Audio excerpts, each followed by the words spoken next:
우리가 성경의 역사를 보면 하나님의 일을 하고 역사를 이어온 사람들은 소수입니다. 많은 사람이 아니에요. 우리가 이 시대에 그 소수에 속한 사람이면 참 좋겠지요. 저는 그 수에 제가 참여하기를 바랍니다. 요즘에 이 세상 돌아가는 걸 보면 저는 너무 심각하게 예수님의 재림의 때가 임박했다는 걸 느끼고 있습니다. 이제는 하나님이 끝내주셔야 되겠다. 이대로 계속 언제까지 이렇게 고통스러운 이 세상에서 이렇게 고통을 당하고 살아야 되는가. 온 하늘이 지켜볼 때에 정말 빨리 예수님이 오시고 싶으실 것입니다. 그렇겠죠? 노아 홍수 때에 홍수를 일으켜서 그들의 고통을 쉬게 해주신 그 하나님은 지구 역사 마지막에 이 세상을 바라보시면서 이제는 이 고통에서 그들을 쉬게 하고 이제 하나님 백성을 데리고 와야 되겠다.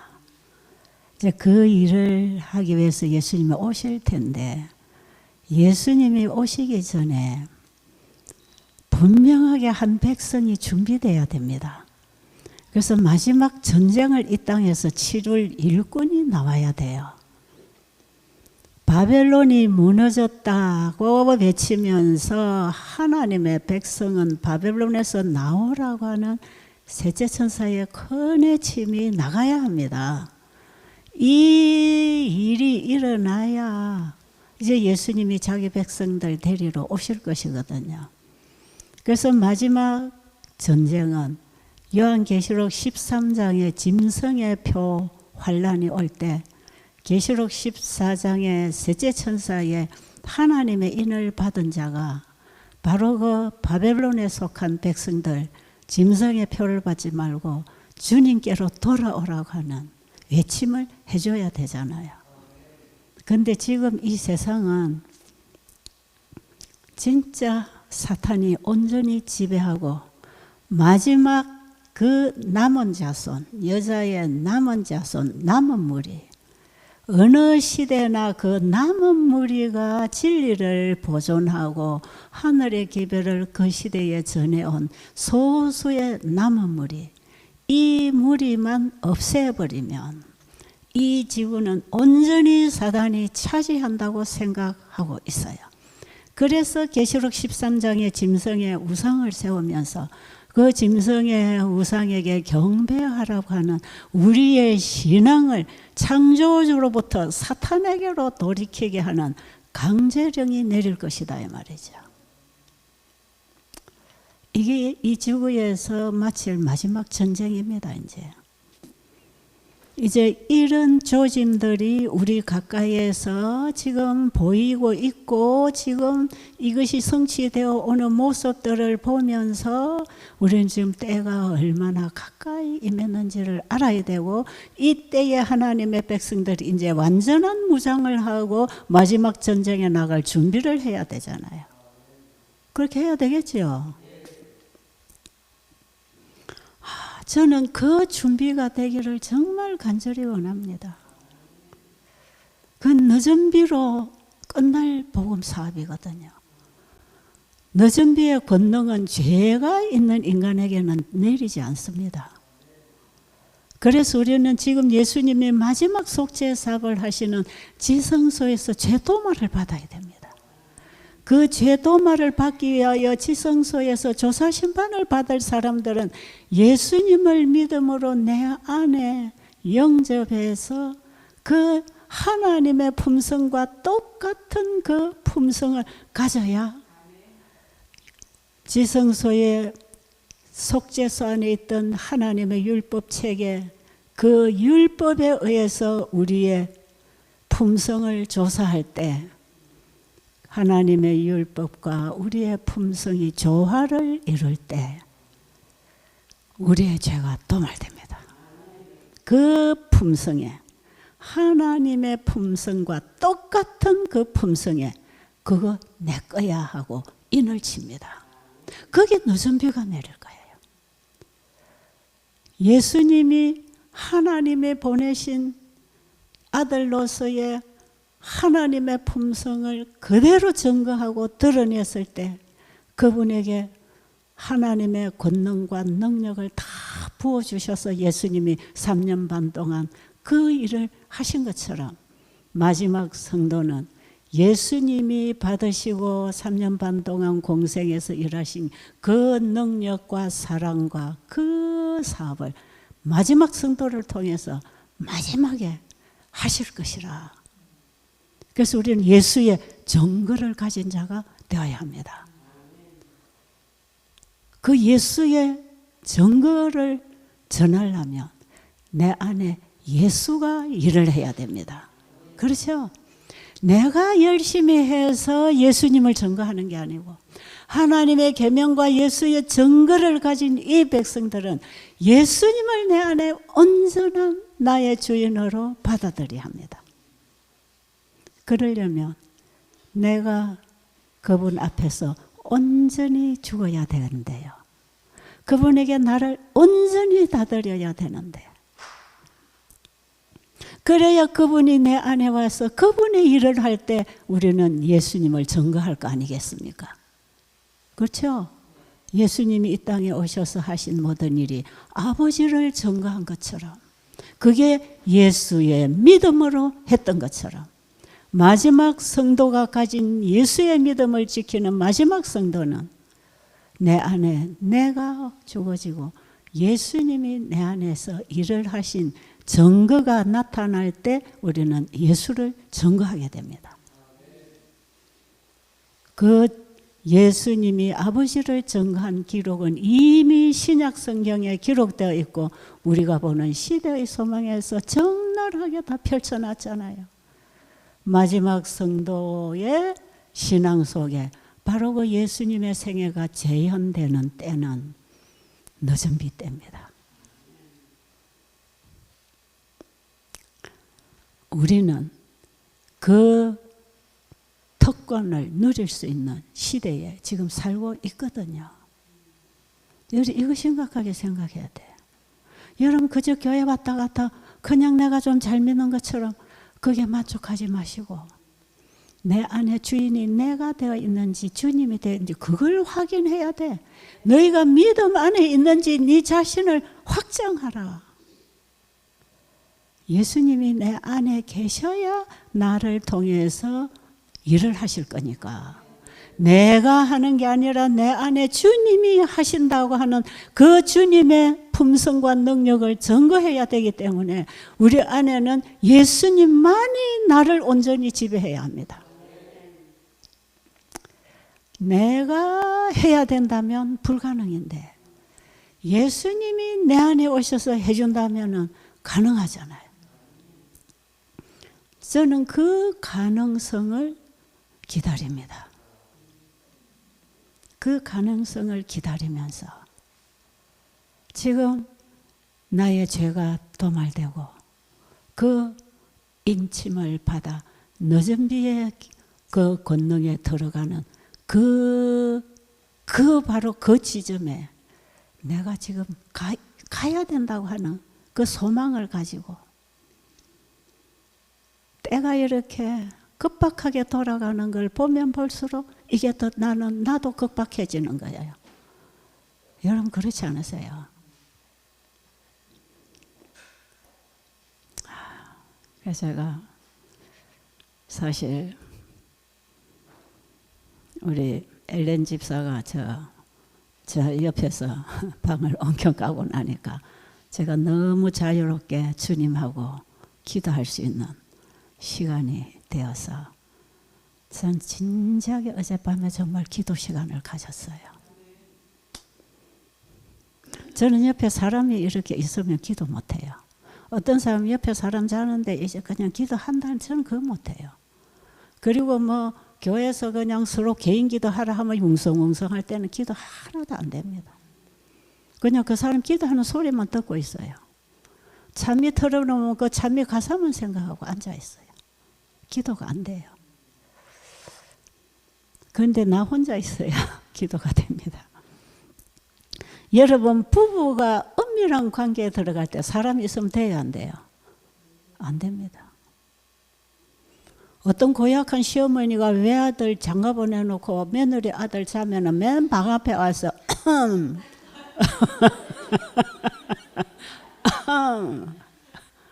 그리고 방 앞을 어슬렁어슬렁 하면은 부부가 은밀한 관계 할 수 있을까요, 없을까요? 네? 못합니다.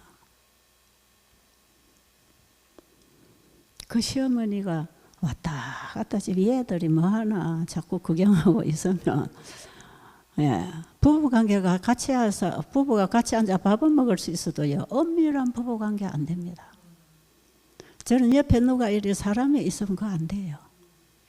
정말 예수님하고 은밀한 관계에 기도에 들어가려면 나 혼자 있어야 돼. 내 옆에 아무도 없어야 돼.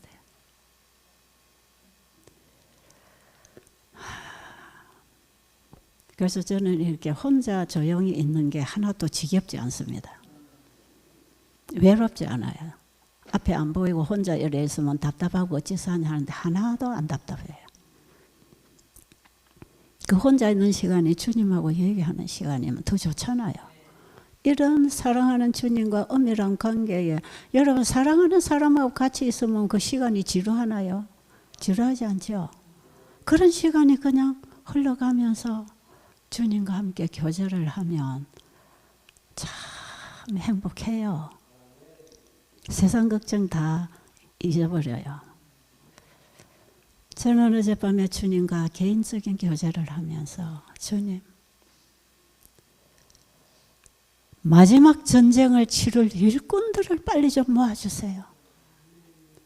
이 시대의 현대판 기도원의 300명 군대가 모아져야 됩니다.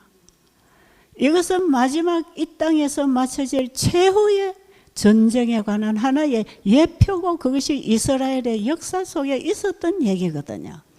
이스라엘의 역사는 오늘날 마지막 때를 살아가는 우리를 위하여 기록했다고 그랬어요.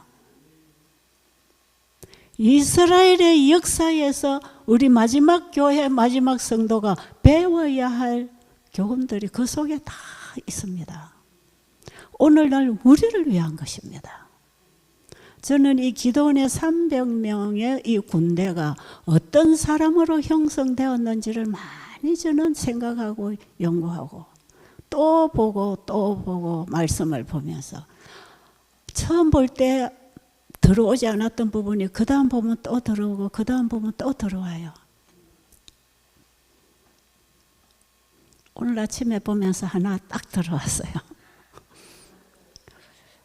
하나님께서는 기도원의 300명을 선별하실 때 그들의 품성을 가지고 선택했다고 그랬어요. 그들의 품성을 봤다고 그랬어요. 그 품성이 그러면 누구의 품성일까? 제가 옛날에는 그 기도원의 300명은요, 온전히 주님께 드려진 사람이거든요. 그렇잖아요. 보세요. 기도원이 이제 이스라엘이 조금 앞으로 가면 이스라엘이 주님의 능력, 하나님께서 가나안 땅에까지 다 밀어내고 거기 다 넣어놨어요. 그렇죠? 그런데 가나안에 있는 이방 군대들을 다 쫓아내고 이스라엘 민족을 집어넣지 않았어요. 왜요? 그러면 다 밀어내버리고 너희여서 편안하게 경작하고 여서 너 누리고 잘 살아라 그러고 다 쫓아내버렸으면 좋았는데 다 쫓아내지 않았어요. 왜 그랬을까요? 그들이 경작하고 경작해줘야 할 땅들이 다 나가고 나면 이게 묵어서 이것이 못 쓰게 될 땅이 될 거기 때문에 일단은 이방인들이 밖에서 경작을 하면서 그들도 살아가고 이스라엘 민족들이 점점 그들과 전쟁을 해야 됐어요. 그러면서 전쟁도 해야 됐지만 그들의 신앙과 그들의 삶과 그들의 교육과 그들의 모습이 그들에게 빛이 되어서 그들을 구원하기를 바랬어요. 그러면서 그들이 쳐들어오면 그들을 싸워서 점점 땅을 더 자손이 늘려져 많아져 가면서 땅을 점점 더 차지하도록 하나님께서는 이렇게 자상하게 일을 하시고, 절대로 이방신을 받아들이지 말고 이방인과 자폰하지 말고 이방인들의 생활 습관 신앙을 본받지 말고, 그들이 광야로부터 오면서 배운 하나님이 주신 말씀을 따라 살고 먹고 가르치고 자녀들을 키우고 그 빛이 온 이방 세계에 전도자가 될 수 있는 한 백성으로 하나님이 준비를 시켜서 그 일을 가나안 땅에 가서 하라는 것이에요. 그래서 이스라엘 민족들이 그 땅에서 잘 하나님 말씀을 따라 했더라면 그 주변에 있는 이방인들에게 전도자가 되었을 것이라. 그런데 그들은 하나님의 말씀을 순종하지 않았어. 그리고 이방신을 가져오기 시작하고, 이방인들과 하나님은 절대로 동맹을 맺지 말라고 했는데 그들은 또 이방인들과 결혼관계를 맺고, 그러면서 이방신이 이스라엘 민족들 속으로 다 들어와서 그들의 삶이 이방인들에게 교육이 되고 빛이 되도록 살아야 되는데, 그들의 삶을 부러워하면서 자기들이 이방인들 따라 살기 시작하니까 이방인들이 우세하겠어요? 자기들이 우세하겠어요? 그건 이제 망하는 것입니다. 우리 재림교회가 우리의 기별을 가지고 계속 전하고 그 첫째 세천사가 주는 기별을 따라서 개혁을 하고 살아가면서 복음을 전했더라면 이미 예수님 오셨을 것이라. 이 수많은 이방인들에게 빛이 되고 교육이 되고 그들을 전도하는 전도자가 되었을 것이라. 그런데 이방인들, 그 화로운 개신교 이런 교회, 세상에 살아가는 사람들 거기에 현혹이 되어서 침 질질 흘리고, 우리도 좋은 땅, 많은 좋은 집 짓고 좋은 차 사고 인류 대학 보내고 아이들 출세시키고 이런데 계속 빠져들어가면서 우리 재림교회가 세상하고 거의 같이 섞여버리니까 지금은 세상보다 더 못하게 돼버렸어요. 이게 무슨 특별한 백성이 돼 있습니까 지금? 그래서 세상에 어느 박사, 어느 의사, 어느 개신교 목사 한 사람 교회 전도하면 대어를 낚았다 그러고 그들에게 그냥 비를 맞추느라고 얼마나 열심히 진리를 버리고 그들의 그 취미와 적성에 맞게 그들의 비를 맞추기 위해서 복음대로 제대로 전하지 못하고 세천사 기별 전하지 못하고, 지금 미국에도 가보면 이 뭐 세천사 기별 현대진리 이건 이미 단어조차 다 사라졌어요. 축제 음악 예배가 들어와가지고 젊은 세대도 교회를 수라장으로 만들어. 나는 그 뭐 어지러워 죽겠어. 그런 교회가 설교를 하려면. 그런데 그들은 현대진리니 세천사 기별은 그 단어도 쓰면 저는 극단주의다고 딱 밀어내요. 그 단어도 못 쓰게 한답니다. 제가 지난번에 작년에 로마린다에 그 일본인 교회 집회로 갔잖아요. 그 일본인하고 미국 교회하고 같이 합니다. 같이. 장소는 두 개 이렇게 분리되어 있지만 같이 예배드리게 돼 있어요. 그런데 그나마 일본인들은 이 현대 진리에 갈망하는 사람들이고 소수가 있었어요. 그래서 세천사 개별 나오니까 얘들은 눈물 줄줄 흘리면서 막 마치 오니까 손 붙들고 울고 야단이었어요. 그 한 사람은 의사인데 지금 의사 일을 하면서 앤드류스에 지금 신학 공부를 하고 있어요. 이거 인터넷으로 지금 공부를 하면서 자기는 이 세천사 기별 전하는 의료 선교사가 되겠다는 거죠. 이런 분들이 있어요. 일본 사람들. 안식일 대예배 시간에 다 모여서 이제 예배를 드릴 때 제가 이 조사 심판에 대한 현대 진리를 세천사 기별로 전했는데요. 나중에요. 일본인들은 그 기별 듣고 일본인 중에서는 정말 좋아하는 사람이 있었어. 그런데 이 미국 영어권에서는요. 예배 다 마치기도 전에 설설설 빠져나가는 사람들이 많아. 듣기 싫다. 저런 소리는 듣기 싫다. 그리고 이들은 이게 어려워. 지금 여러분 우리 후세들 이 현대진리니 세천사기별이니 이 조사심판이니 이 세천사기별 아이들 주면 이거 어렵다 안 하겠어요? 예, 들어보지도 못해서 교육이 안 돼서 가르치지도 않고 그러니까 배우지도 못하고 이 뭔 소린지를 몰라. 그러니까 세상에 그냥 세속화 돼가지고 같이 먹고 같이 그냥 교회가 하나의 클럽이 돼가지고는 그냥 사교장소가 되어가는 이런 추세로 지금 우리 교회가 사탄에게 다 먹혀 들어오고 있다는 것이 통탄할 일 아닙니까? 초기의 사사로 이 기드온이 일어날 때 그 이스라엘 그 나라의 상태가 그랬습니다. 이방인들의 본을 따라 그들의 습관을 따라 그들 것에 침 흘리고 그거 따라가려고 하니까 그들이 이들을 점령하기 시작했어요. 그러니까 농사를 지어놔도 그들이 와서 다 추수해 가버리고 소떼 양떼를 몰고 와서 이들의 땅에 와서 다 먹고 가고 나중에는 농사 지어서 추수를 해서 저 가서 숨겨놓으면 들어와서 그것까지 다 훔쳐가고 사람 해치고 농사를 지어놔도 자기들이 추수를 해 먹을 수도 없어. 다 폭도들이 와서 다 가져가 버려. 아, 이것들 별거 아니네.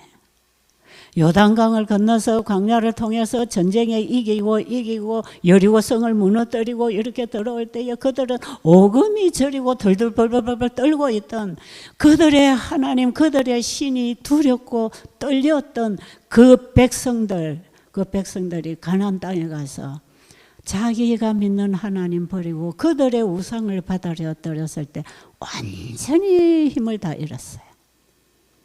그리고 오히려 그들에게 먹혀 들어가기 시작할 때 이런 상태를 보고 가장 마음 아파하고 고민했던 한 사람 젊은이가 기드온이었어요. 기드온. 추수를 하려면 타작마당에 가서 해야 되는데 저 짜는 포도즙 털 옆에 가서 숨어서 추수를 해가지고 겨우 숨겨놨다가 근근히 연명하고 양식으로 먹고 이런 상황이 되었어. 그러니까 기드온이 자기들의 상태가 너무 처참한 겁니다. 우리를 여기까지 인도해 주신 하나님이 이미 손 떼버리고 없는 거예요. 그러니까 탄식할 거 아니겠어요? 지금도 우리 교회 안에 지금 그 하나님의 역사가 보이고 하나님이 함께 하시는 임재를 느끼십니까? 다 형식화되어 가지고 옛날 유대 제사장들이 형식적으로 양잡아 제사 드리던 그 예배나 별 다름없는 예배가 지금도 드려지고 있지 않나요? 그 예배를 하나님은 받으실 수가 없으시죠. 그래서 그 하나님이 이 땅에 오셔서 다 엎어버린 겁니다. 지금 우리의 예배가 그런 상태가 아닌지 우리는 깊이 좀 생각하는 사람이 돼야 돼. 기드온이 이런 고민을 하면서 누가 이 처참한 상태에 있는 우리 백성들, 우리 가족들을 누가 구원을 할 것인가? 점점 쫓겨나기 시작해. 이제 밀려서 저 예루살렘 성벽 옆으로 아니면 산의 토굴 속으로 점점 밀려서 숨어서 살아야 되는 이렇게 무기력한 백성이 되어버렸어요. 재림교회가 가지고 있는 이 빛은 온 세상을 환하게 할 빛입니다. 우리가 이 진리를 바로만 받고 살았더라면 우리가 살아가는 주변에 이 빛이 되고 전도자가 되었을 것이다 이 말. 너희들이 믿는 거 하나님 나도 믿고 싶어. 여러분 우리가 요즘에 건강식 하나만 차려서 이걸 먹고 가르치고 병이 낫는 걸 보고 이방의 의사들도 와서 이거 배우러 오잖아요.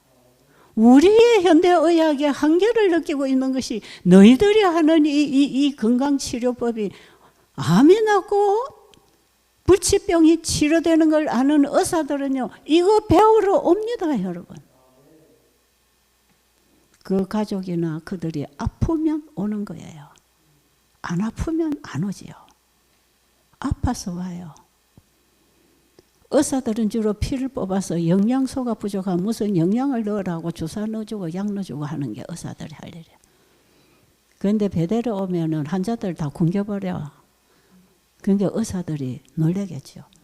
아니 치료는 영양을 공급해서 병이 나아야 되는데 먹이지도 않고 굶겨서 어떻게 병이 낫냐 이거죠. 그런 말 많이 해요. 그런데 의사가 위암에 걸려왔어. 당신은 이렇게 좀 금식을 해야 됩니다. 예. 며칠 할까요? 예. 3일 하세요. 예, 알겠습니다. 하루 하다 보니까 배가 고프거든. 밥 좀 먹으면 안 될까요? 예. 아직 괜찮아요. 하루 이틀 더 하세요. 그럼 예. 그럼 그 다음 날 와서 오늘은 밥 먹으면 안 됩니까? 예. 내일 잡수세요.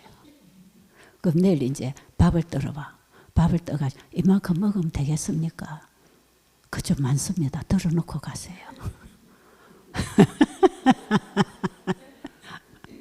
그러고 있다니까요. 자기들이 아프면 해결 못해.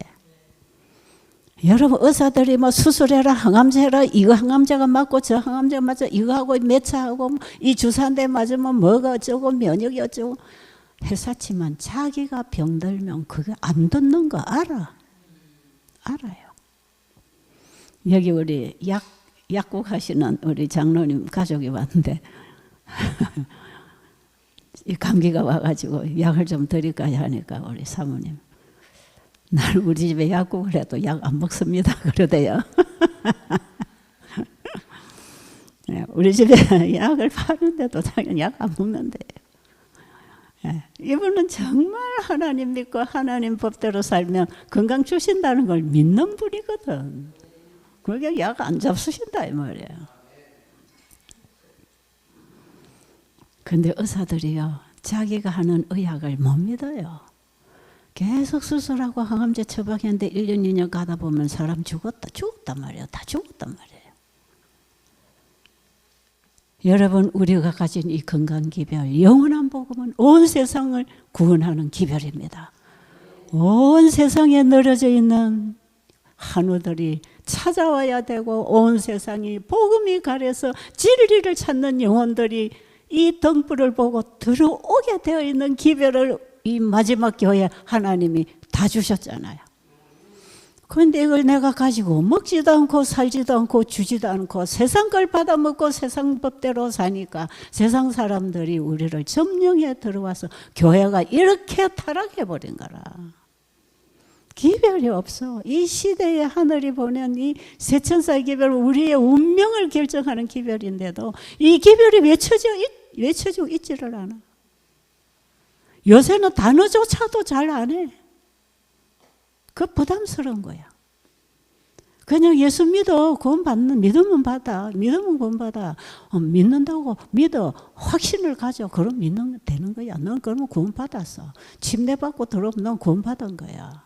넌 하늘 생명책에 이름 기록되었어. 이렇게 사람들이 속고 있어요. 그런데 화해 선지자는 뭐라 했나요? 우리가 침례를 받을 때에 산채로 물에 들어갔다가 산채로 살아나왔기 때문에 교회 농명책에는 이름이 있지만 어린 양의 생명책에는 이름이 없다고 그랬어요. 여러분 침례 받은 거 믿지 마세요. 우리는 성령의 침례를 받고 거듭나는 침례를 받아야 합니다. 거듭나야 예수의 생명이 내 안에 있기 때문에 어린 양의 생명책에 이름이 기록됩니다. 너무나 많이 속고 있어요. 기도는 자기 백성들의 상태를 보면서 이제 곧 이방인들에 다 먹혀서 이제 완전히 쫓겨나게 된 이런 상태에서 정말 고민했어요. 누가 우리를 구해줄 것인가? 그때에 천사가 왔어요. 기도원에게 뭐라고 불렀어요? 사사기 6장 7장의 내용이 다 나옵니다. 기도원에게 찾아온 천사가 기도원 보고 큰 용사야 그랬어. 기도원은 사실 큰 용사도 아니에요. 별로 이름 없는 가문에 그 형제들은 다 전쟁하다가 다 죽어버리고 이 혼자 남아있는 아주 연약한 아들이에요. 자기 자신이 뭔가를 하겠다는 생각 자체를 못하는 사람이에요. 누군가가 와서 이걸 좀 해주기를 바라는 사람이에요.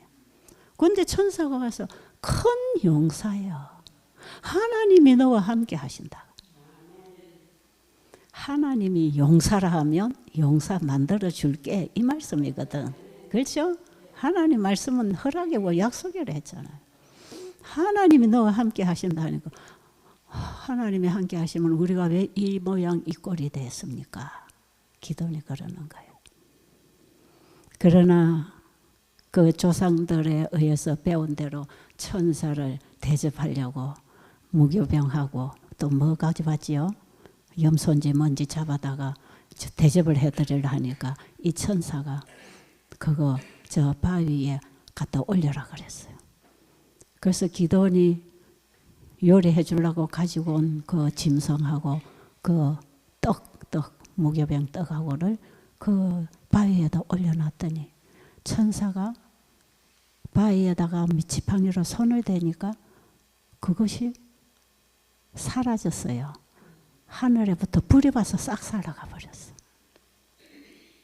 이것은요, 기도원 자신이 하나님께 드려질 때, 자신이 제물이 되어서 아버지께 드려질 때 아버지가 받으신다는 증거였습니다. 하나님께서는 일꾼을 부르실 때 제일 먼저 네 자신을 나에게 달라는 거예요. 너를 나에게 달라. 그리고 네가 회개해라. 그 다음에 기도원이 이렇게 하나님께 드려진 산 제물로서 하나님의 사람이 되었을 때 그 다음에 가서는 하는 일이 뭔가, 내 아버지 집에 있는 신상을 다 부숴버려라.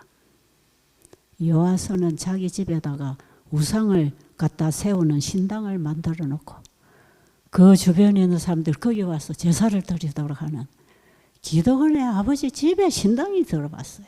그러니까 여기 하나님이 어찌 함께 하시겠습니까? 그렇잖아요. 그런데 기도원에게 가서 오늘 밤에 가서 저거 싹 다 없애버려라.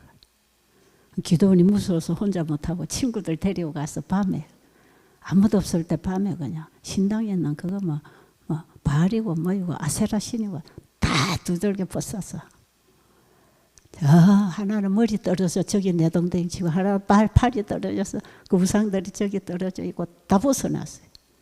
아침에 예배를 신당에 제사 드리러 왔던 사람들이 보니까 자기들이 섬기는 신들이 다 내동댕이 쳐가지고 뻗어 있단 말이에요.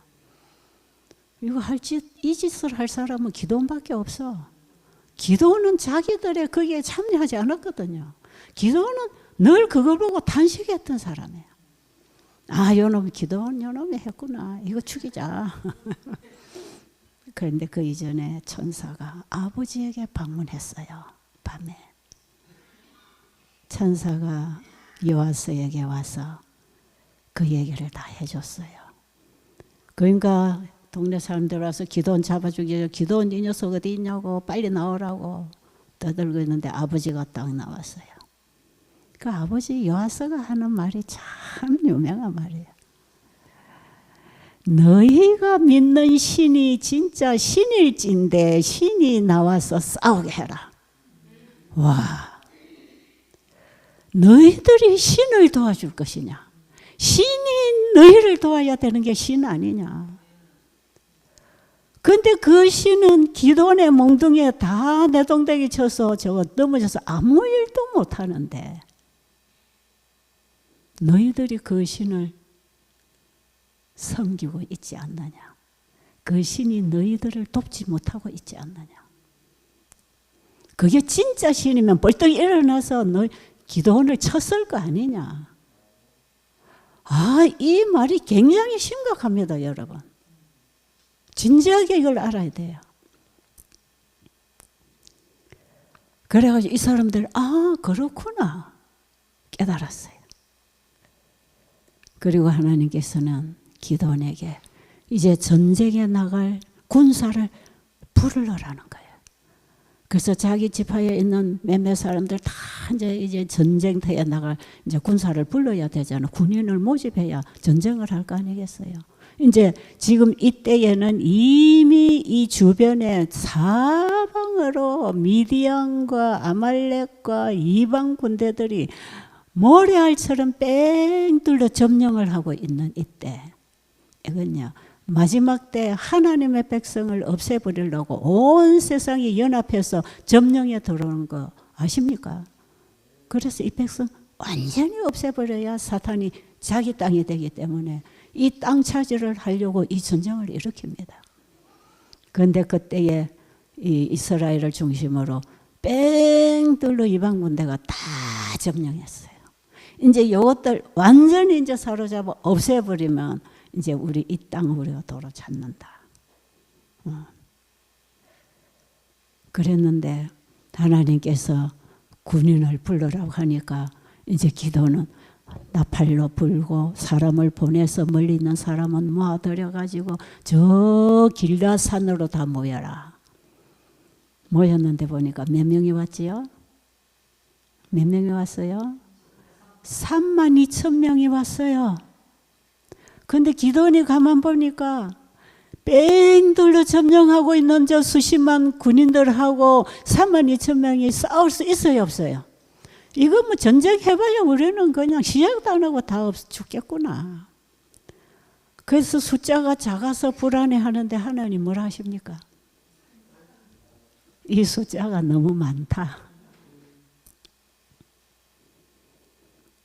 전쟁에 나갈 준비가 안 된 군사들이 나가면 방해꾼밖에 안 되니까 집으로 돌려보내라.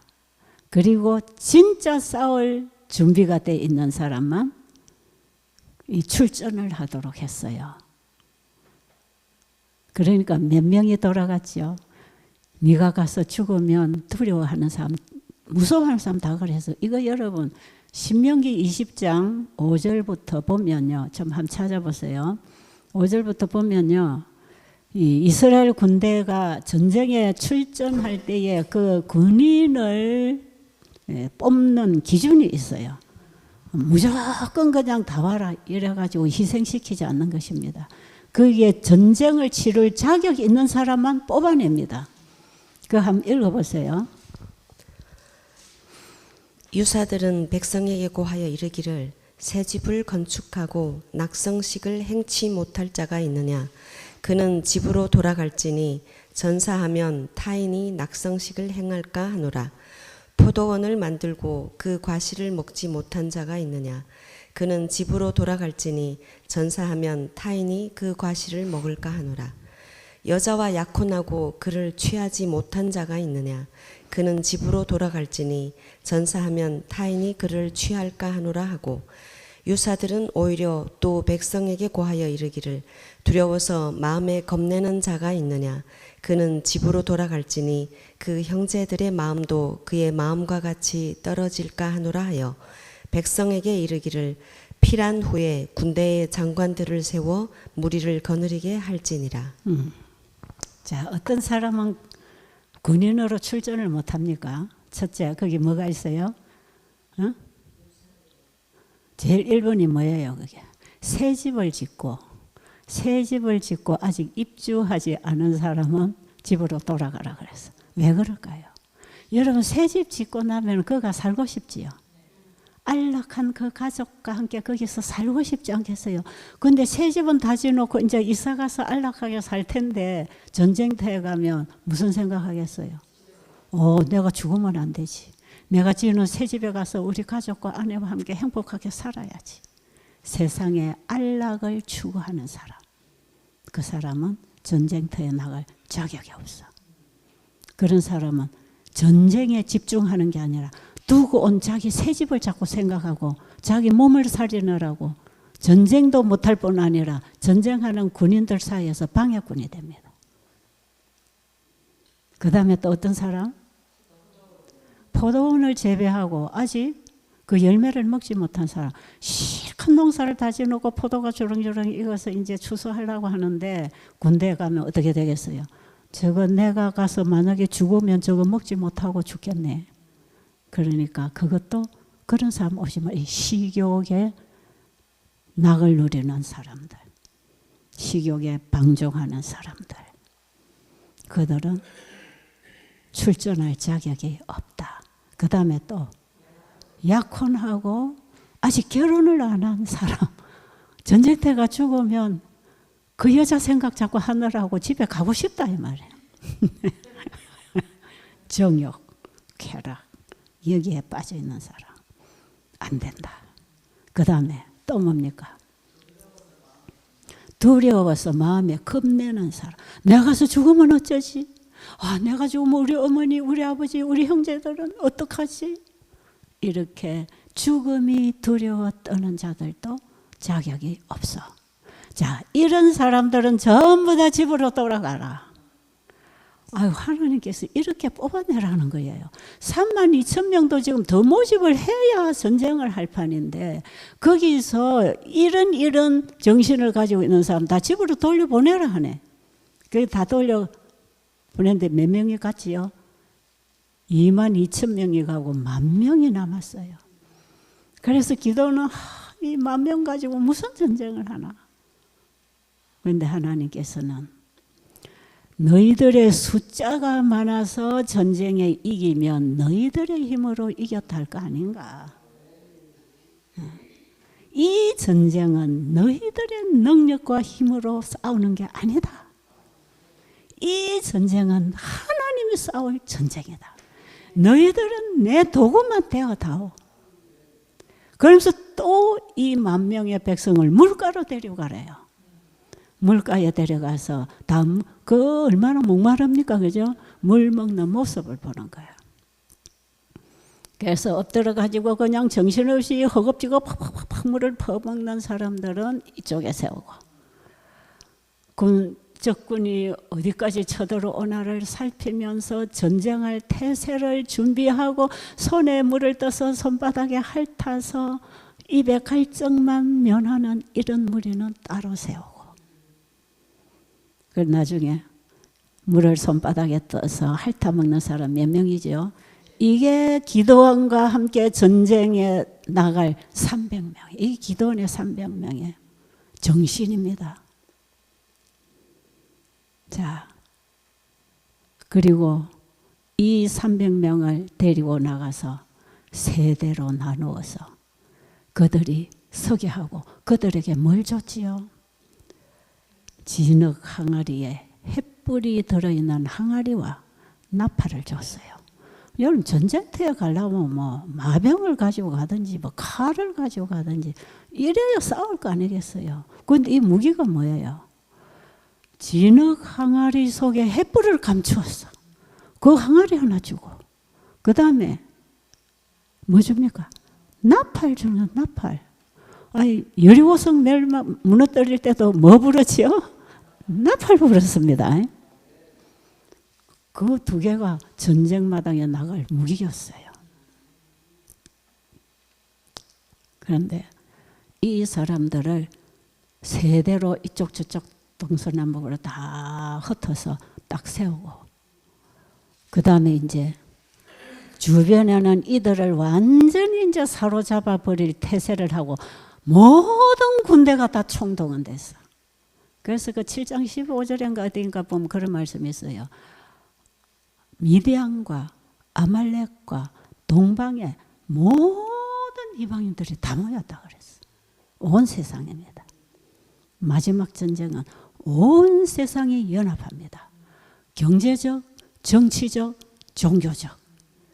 거기에 속한 모든 이방 군대가 다 연합해서 싸고 들어오는 전쟁이 계시록 13장에 짐승에게 경배하라는 전쟁입니다. 이 마지막 때 치러질 마지막 전쟁이에요. 그런데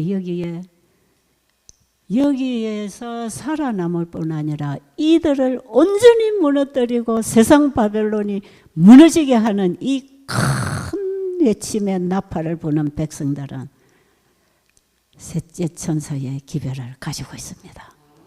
셋째 천사의 기별은 믿음으로 말미암는 의다 그랬죠.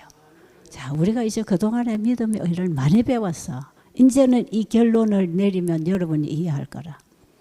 이 백성들, 마지막 셋째 천사의 큰 외침에 나갈 이 백성들은 딱 하나님이 주시는 하나를 받았어요. 그게 뭐냐? 믿음으로 받은 하나님의 의. 여러분, 우리 인간이 흙입니까?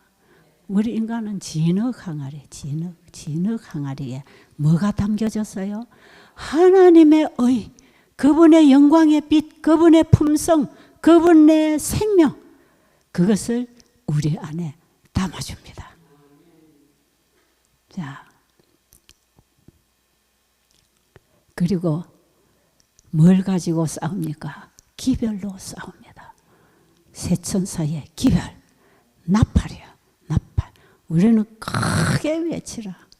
이 바벨론을 향해서 셋째 천사의 큰 외침이 나갈 셋째 천사의 기별을 가지는 겁니다. 그게 뭡니까? 세 천사의 기별, 첫째와 둘째가 포함된 셋째 천사의 기별, 우리가 지금까지 공부했잖아요.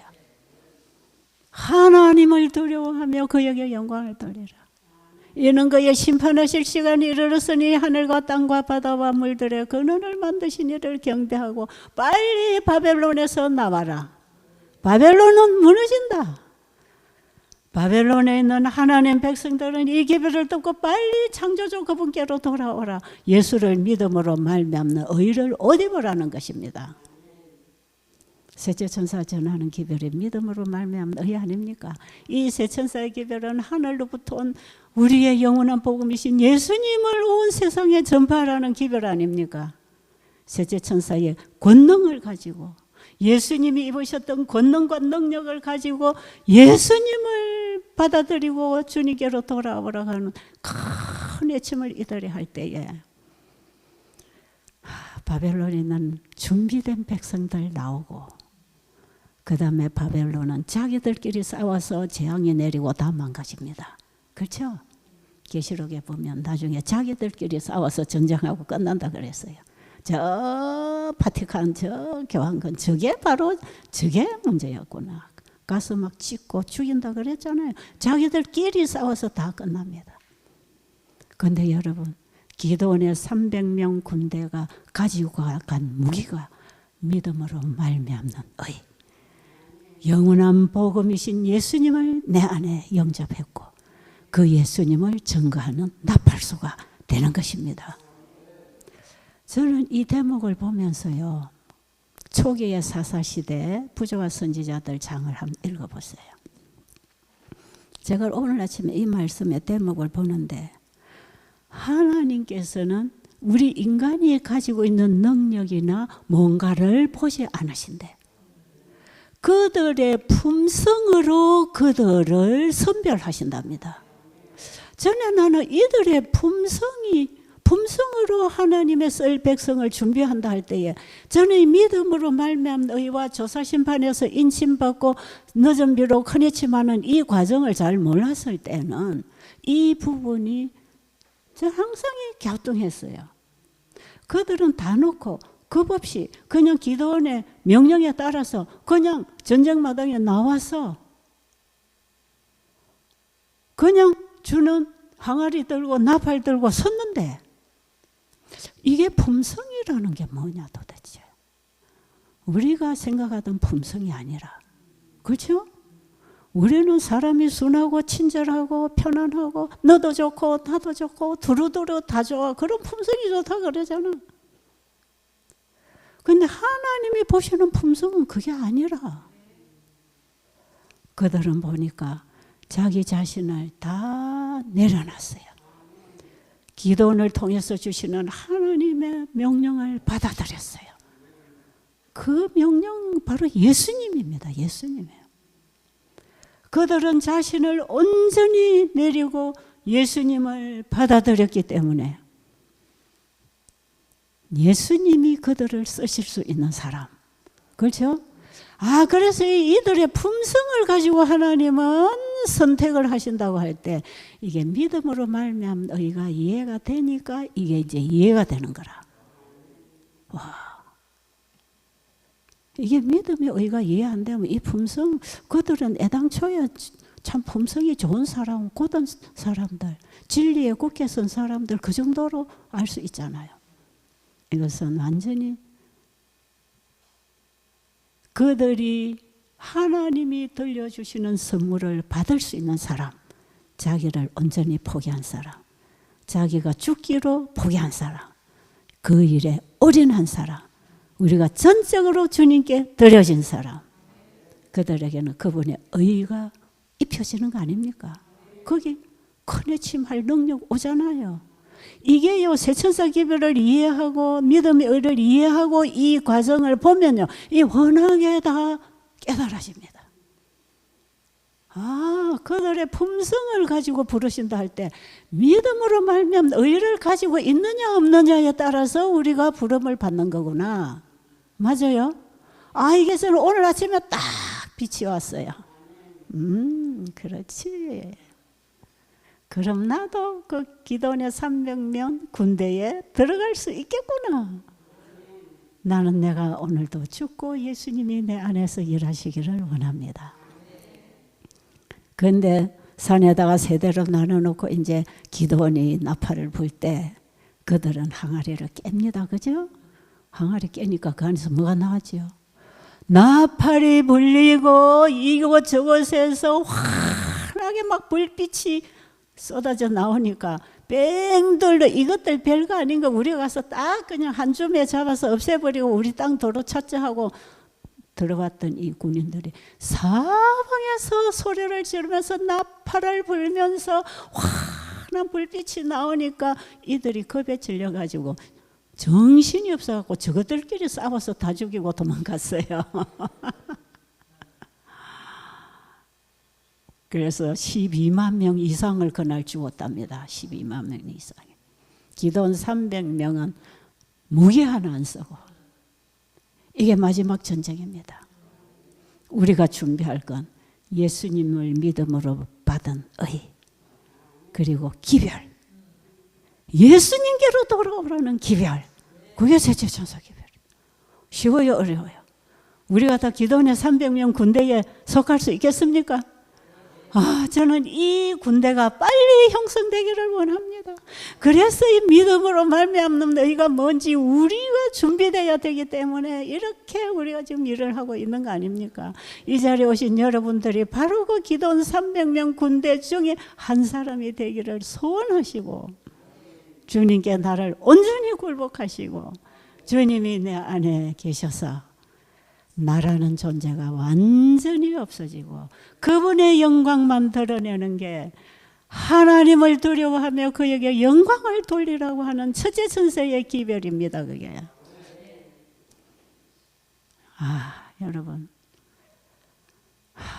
제가 어젯밤에 정말 하나님께 부르짖고 기도하다가 잠이 들고 아침에 깨서 기도한 생각이 났어요. 그래서 제가 부조한 선지자를 펴고 초기에 사사들장을 읽는 가운데 다른 거는 뭐 그동안 제가 다 내용을 이해하고 있었지만 그들의 품성을 가지고 그들을 뽑아낸다는 거, 그게 제가 다 꽂혔잖아요. 우리가 조사심판대 앞에 가서도 하나님 우리 품성을 조사한다 그랬죠. 그 품성은 누구 겁니까? 내가 만든 착한 품성이 아니고 예수님을 믿음으로 받은 하나님의 의, 그분의 품성을 가지고 조사심판 받잖아요. 조사심판에서 그 의를 가지고 있을 때 죄가 도말되고 거기에 늦은 비를 인심으로 부어주실 때 우리는 이 세상에 커내침할 수 있는 권능을 받는 거 아니겠어요? 너무나 패턴이 똑같습니다. 이 기별이 오늘 마지막 시대에 하나님의 마지막 일꾼을 만들어내는 메시지입니다. 이스라엘의 역사는 마지막 때에 살고 있는 우리를 위하여 기록했다는 거 잊지 마시고 그 말씀, 그 모든 상황을 나와 연결해서 공부하게 되기를 간절히 바랍니다. 기도드리고 마치겠습니다. 아버지 하나님, 우리는 이 시대에 영적 기도원의 300명 군대가 되기를 원합니다. 아버지, 그 300명 군대를 빨리빨리 좀 일으켜 주세요. 이제 세상은 마지막 하나님의 남은 백성을 없애버리려고 온 세상이 지금 연합해서 점령에 들어오고 있는 이 세상, 온 세계가 하나로 움직이는 이 세상에 그들은 마지막 성도를 목주어 죽이기 위해서 연합하고 있습니다. 아버지, 우리의 준비는 아버지가 시켜주십니다. 아버지께서 주신 의와 아버지께서 주신 전하라는 복음을 가지고 우리는 나갈 것입니다. 이 백성을 준비시켜 주시옵소서. 예수님 이름으로 간절히 기도드립니다.